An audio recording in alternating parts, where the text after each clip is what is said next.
வணக்கம். கொடைக்கானலோட அந்த பனிமூடின மலைகள்ல வளைஞ்சு நெழிஞ்சு போற ரோட்ல போன அனுபவம் இருக்கா? அங்க போகும்போது முதல்ல நம்ம கண்ணை பறிக்கிறது எதுன்னு யோசிச்சு பார்த்திருக்கீங்களா? ஒரு பெரிய அருவி. ஆமா, கரெக்டா சொன்னீங்க. கொடைக்கானலுக்குள்ள நுழையும் போதே நம்மள வரவேற்கிற மாதிரி இருக்கிற அந்த வெள்ளி நீர் வீழ்ச்சி பத்தி தான் பேசிட்டு இருக்கோம். அந்த பேர் எவ்ளோ பொருத்தம். ஆமா இல்லையா? சுமார் ஒரு 180 அடி உயரம் இருக்கும். அங்கிருந்து அந்த கருங்கல் பாறை மேல வெள்ளி மாதிரி தண்ணி கொட்டுறத பார்க்கும்போது அடடா, உண்மையிலே மனச கவரும் காட்சி. அத பார்க்க போறதும் ரொம்ப சுலபம் இல்லையா? கொடைக்கானல் டவுன்ல இருந்து ஒரு 8 கிலோமீட்டர் தான் இருக்கும். ஆமா, அவ்வளவுதான். அந்த மெயின் ரோட்லயே, மதுரை கொடைக்கானல் ரோட்லயே இருக்கு.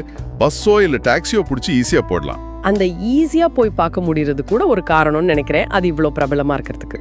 நிச்சயமா. அது மட்டும் இல்ல, இதுல ஒரு சின்ன சுவாரஸ்யம் இருக்கு. இது நம்ம நினைக்கிற மாதிரி முழுக்க முழுக்க இயற்கையா உருவான அருகி இல்ல.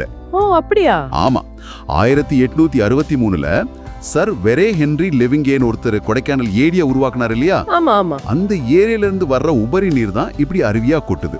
சோ இதுல இயற்கையோட அழகு மட்டும் இல்ல, கொஞ்சம் வரலாறும் இருக்கு. ஓ, அப்போ இயற்கையும் வரலாறும் சேர்ந்த ஒரு இடமா இது? கரெக்ட். முக்கியமா இத பார்க்க எந்த கட்டணமும் இல்ல. பகல் நேரத்துல எப்ப வேணாலும் போகலாம். அந்த இடத்துல நிக்கிற அனுபவமே தனிதான். சூரிய வெளிச்சம் அந்த தண்ணியில படும்போது சும்மா பழப்பழன்னு மின்னுமே. ஆமா.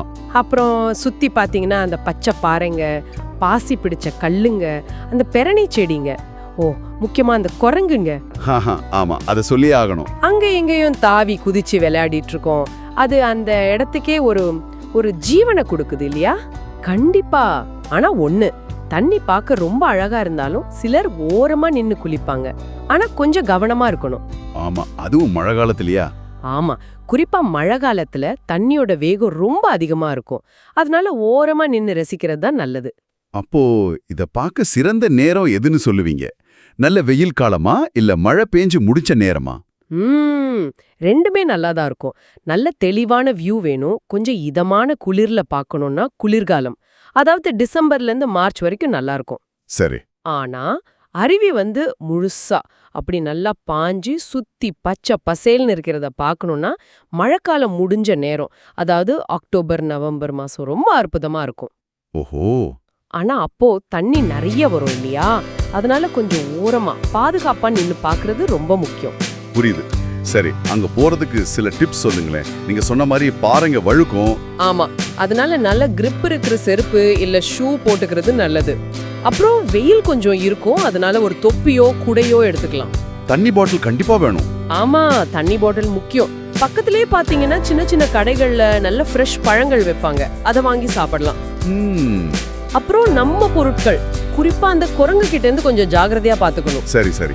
அதோட வரலாறு பத்தி சொன்னீங்க இல்லையா? அதுல வேற ஏதாவது சுவாரஸ்யமான விஷயம் இருக்கா? இருக்கு.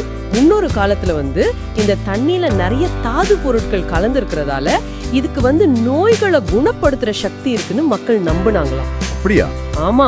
இப்போ அந்த நம்பிக்கையெல்லாம் இல்லைனாலும் இது ஒரு அழகான சுற்றுலா தலமா, கொஞ்சம் கவனத்தோட நின்னு ரசிக்கிற இடமா மாறிடுச்சு. பாருங்க, ஒரு இயற்கை அம்சம் எப்படி காலப்போக்கில ஒரு முக்கியமான இடமா உருவெடுத்திருக்குன்னு.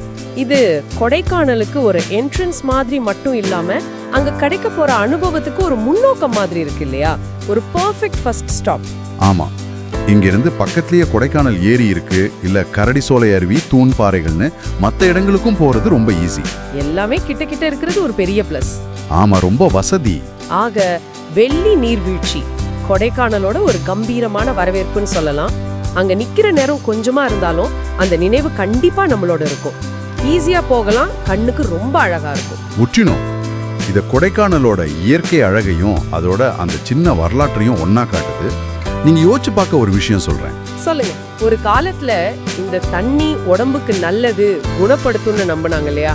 இப்போ நம்மளோட இந்த வேகமான வாழ்க்கையில இந்த மாதிரி இயற்கை அழக போய் பார்த்து ரசிக்கிறது, அது நம்ம மனசுக்கு எந்த மாதிரி ஒரு குணப்படுத்துதலை கொடுக்குது, ஒரு அமைதியை கொடுக்குதா? இத பத்தி யோசிச்சு பாருங்க உங்க அடுத்த கொடைக்கானல் பயணத்தை.